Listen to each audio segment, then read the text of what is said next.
प्यारे विद्यार्थियों, आज आपको वास्तविक संख्याओं के बारे में जानकारी दी जाएगी।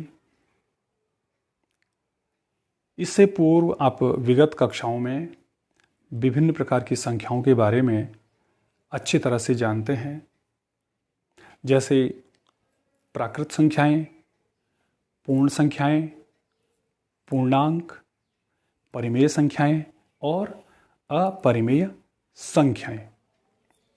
इन सभी प्रकार की संख्याओं का जब समावेश किया जाता है तो जो भी संख्याएं हमें प्राप्त होती हैं वो सब वास्तविक संख्याएं होती हैं, यानी रियल नंबर्स होते हैं।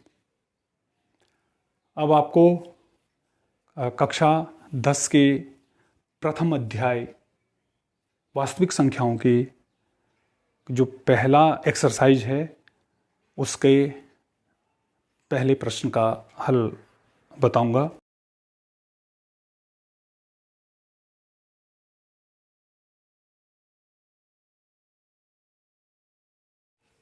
एक्सरसाइज 1.1 के अंतर्गत पहले प्रश्न का पहला भाग, इसे मैं अभी हल करूंगा। यूक्लिड विभाजन एल्गोरिथ्म के प्रयोग से एचसीएफ ज्ञात कीजिए। इसमें दो संख्याएं हैं, छोटी संख्या 135 और बड़ी संख्या 225।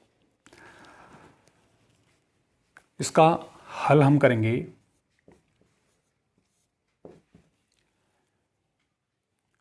तो आप देखिए, इसमें जो बड़ी संख्या है 225 है और इसे हम a मानते हैं। Means a equal to 225 and b is equal to 135। अब यूक्लिड विभाजन एल्गोरिथ्म को हल करने का जो फॉर्मूला है, a equal to B Q plus R, जहां पर a हमारी बड़ी संख्या है, b छोटी संख्या है और r जो रिमेनिंग बचेगा वो हमारा r है। इस फॉर्मूले के तहत अब हम इन संख्याओं के मान को रख देते हैं। तो a के स्थान पर 225 बराबर b के स्थान पर 135।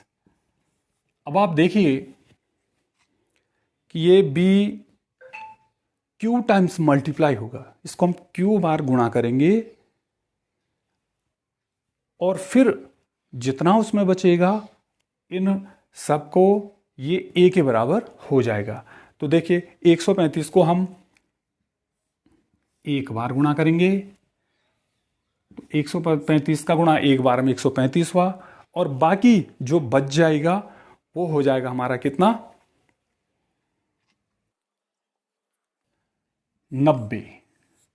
यानी जो r है वो यहां पर कितना आ जाएगा, 90 आ जाएगा।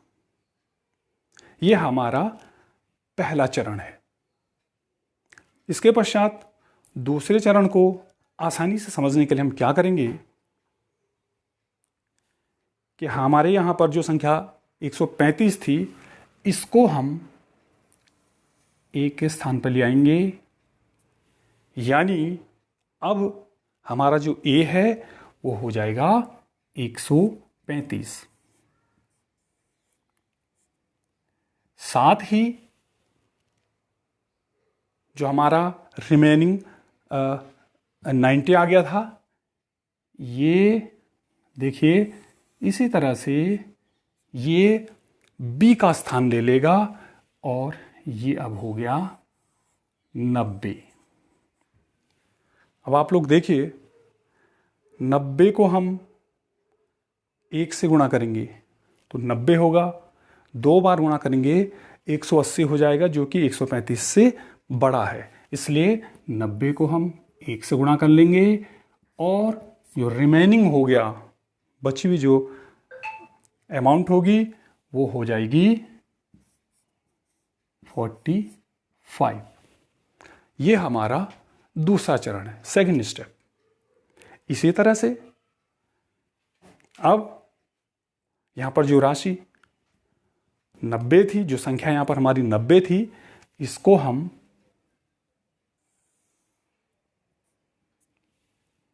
ए के स्थान पे ले आएंगे, बराबर इसी तरह से जो 45 आएगा ये बी के स्थान पे आ जाएगा।